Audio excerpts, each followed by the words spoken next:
Құдайым оңдасын, еш жамандық болмасын. Кеше, бүгін, ертеңде, әр үйде бақыт орнасын. Жабырқаулы жандарды Алла өзі қолдасын.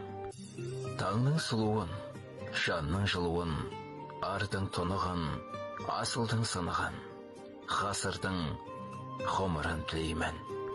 Өмірде бәрі керемет болуы үшін бір тамшы көңіл, бір тамшы мейірім, бір тамшы жылу жеткілікті. Сізді де әр күн сайын бір тамшы бақыт күтіп тұрсын. Асымызға адалдық берсін, басымызға амандық берсін. Өсе берсін әулетің, таса берсін дәулетің. Қашанда Алла қолдасын, шаңыраққа бақ қонып, басыңа бақыт орнасын.